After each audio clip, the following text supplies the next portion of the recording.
Friends, मैं हूं शिव और आप देख रहे हैं एजुकेशन हब।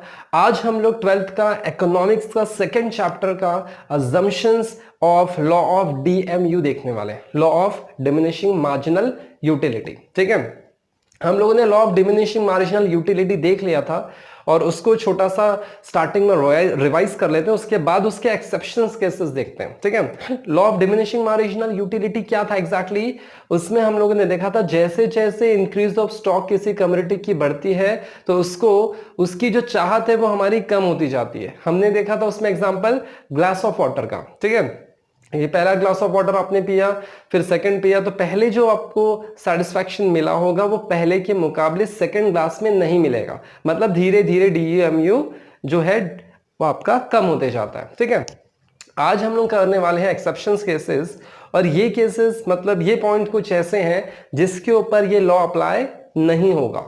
ठीक है, तो ये कुछ एक्सेप्शंस केसेस हम आज करने वाले। तो पहला उसमें पॉइंट आता है हॉबीज। अब ये हॉबीज क्या है एग्जैक्टली हॉबीज में आपने देखा होगा कि किसी को बुक रीडिंग की हॉबी है, किसी को पेंटिंग की हॉबी है, किसी को म्यूजिक सुनने की हॉबी होती है। ठीक है, तो ये सब जो हॉबी, किसी को स्टैम्प कलेक्शन करने की हॉबी होती है, कॉइन कलेक्शन की हॉबीज होती है। तो ये सब जो हॉबीज हैं इसमें आपका जो एमयू है वो कम नहीं होगा, उल्टा वो बढ़ेगा।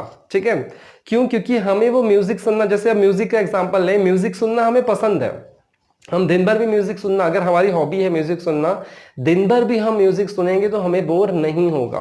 ठीक है, लेकिन वो लॉ क्या कहता था कि पर्टिकुलर क्वांटिटी अगर आपकी इंक्रीज होती है तो एमयू घटता है। यहां पे उल्टा होगा, यहां पे अगर आपकी कोई हॉबी पर्टिकुलर होगी तो वो जितना ज्यादा बढ़ेगा आपका प्लेजर उतना ज्यादा इंक्रीज होगा। ठीक है, तो हॉबीज में ये लॉ इसलिए अप्लाई नहीं होता है। और यहां पे आपको एग्जांपल पेंटिंग का दिया है, आपको एग्जांपल, ठीक है, स्टैम्प कलेक्शन का आपको दिया है, कॉइन कलेक्शन का एग्जांपल आपको दिया है। ठीक है, तो इससे क्या होगा, वो एडिशनल एमयू इंक्रीज करता है। यहां पे एडिशनल एमयू आपका इंक्रीज होगा ना कि घटेगा, इसलिए यहां पे लॉ अप्लाई नहीं होता है। ठीक है, ये पहला पॉइंट था। हाँ, वहां पे लास्ट पॉइंट वहां पे बोला जा रहा है कि जो अजम्पशन है, अजम्पशंस ऑफ होमोजेनिटिक एंड कंटिन्यूटी, ये यहां पे अप्लाई नहीं होगा। तो ये जो होमोजेनिटी है इसका मतलब होमोजेनिटी क्यों नहीं अप्लाई होगा, क्योंकि हमने उसमें पढ़ा था पॉइंट में, अजम्पशंस में, कि हर एक चीजें एक समान होनी चाहिए। यहां पे आप जैसे रीडिंग करते हो तो रीडिंग आपका ऑफ कोर्स कैसा होगा, अलग अलग बुक्स आपको रीड करने की हैबिट है। ठीक है, तो ये यहां पे अप्लाई नहीं होगा, यहां पे ये वॉयलेट करेगा इसका मतलब। ठीक है, सेकंड पॉइंट आता है इसमें माइसर्स। माइसर्स मतलब जो कंजूस लोग होते हैं उनके लिए है। जो कंजूस होते हैं उनके पास अगर स्टॉक ऑफ मनी बढ़ता है, पैसे बढ़ते हैं, तो उनको प्लेजर और बढ़ता है, तो यहां पे भी लॉ अप्लाई नहीं होता है। ठीक है, सिंपल सी बात है, जो कंजूस लोग होते हैं वो पैसा बचा बचा कर रखते हैं, उनको पैसा बचाने की आदत होती है, उनको खर्च करने की आदत नहीं है, जहां जरूरत है वहां पे भी मुश्किल से खर्च करते हैं। तो माइसर्स के ऊपर भी ऑफ कोर्स लॉ अप्लाई नहीं होगा, क्योंकि यहां पे भी एमयू जो है उनका कम नहीं हो रहा है। ठीक है, in the case of misers every additional rupees give him more satisfaction, मतलब उनके पास जो पैसा जब बढ़ता है तो उनका सेटिस्फैक्शन और बढ़ता है, तो इसलिए वो इंक्रीज ऑफ मनी को इंक्रीज करते रहेंगे।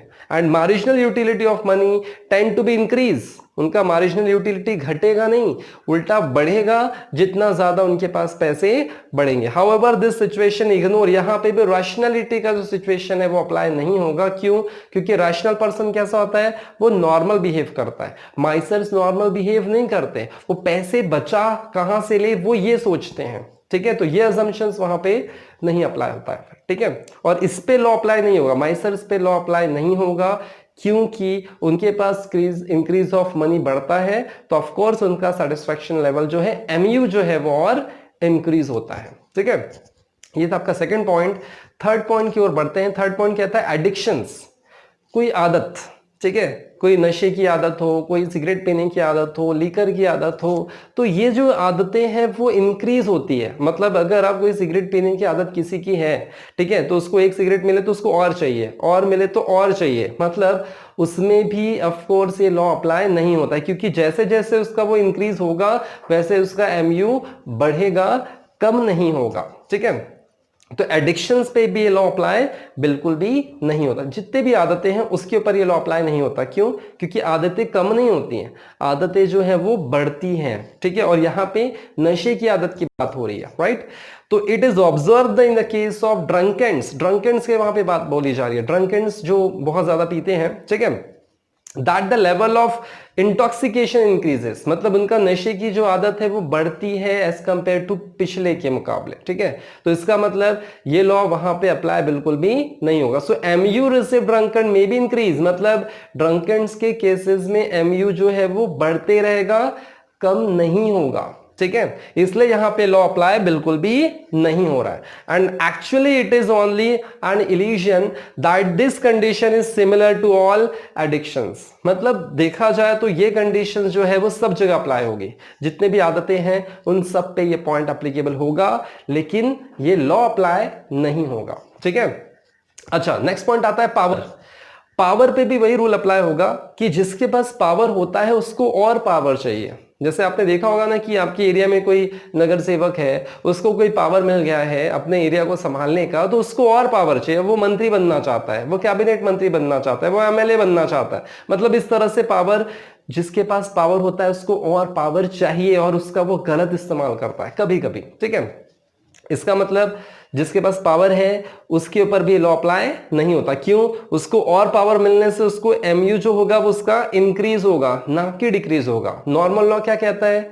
जैसे जैसे स्टॉक्स बढ़ते हैं किसी भी चीजों की तो एमयू घटता है। यहां पे क्या हो रहा है? सभी पॉइंट में उल्टा हो रहा है, जैसे जैसे वो चीजें बढ़ रही हैं वैसे वैसे एमयू इंक्रीज हो रहा है। तो पावर में भी वही पॉइंट इंक्लूडेड है। And this is an exception to the law when person acquire power last for power increases, मतलब जिसको अगर पावर मिल जाए तो उसको और पावर चाहिए होगा, ठीक है। इसीलिए यहां पे भी लॉ अप्लाई बिल्कुल भी नहीं हो रहा है, राइट। नेक्स्ट पॉइंट आता है, लास्ट पॉइंट जो है मनी। मनी तो सबको चाहिए ऑफ कोर्स, ठीक है। पैसा का जो है, पैसा किसी के पास अगर बढ़ता है तो ऑफ कोर्स उसकी एमयू इंक्रीज होंगे, घटेंगे कभी नहीं। आप करोड़पति से भी पूछो कि भाई उसके पास पैसा और चाहिए क्या, उसको बोलेगा नहीं मुझे तो और चाहिए, मैं तो और अमीर बनना चाहता हूं। रिचेस्ट पर्सन को पूछोगे तो उसका टारगेट और बड़ा होगा, बड़ी बड़ी कंपनियों को पूछोगे तो उसका और टारगेट बड़ा होगा। इसका मतलब पैसा सबको चाहिए और ये सबकी जरूरत है ऑफ कोर्स। इसलिए इस केस में तो एमयू कभी भी जीरो होने वाला बिल्कुल भी नहीं है, ठीक है। इसलिए ये भी लॉ वहां पे अप्लाई नहीं होगा, ठीक है। तो मनी के केस में भी ऑफ कोर्स, क्यों ऐसा है? क्योंकि money is the medium of exchange.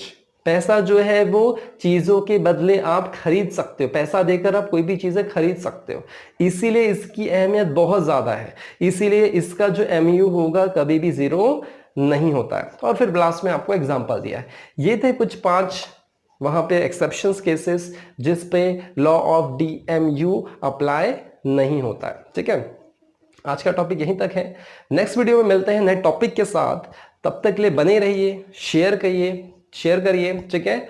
और तब तक के लिए वीडियो देखते रहिए, ठीक है। जय Hind, bye bye, have a nice day.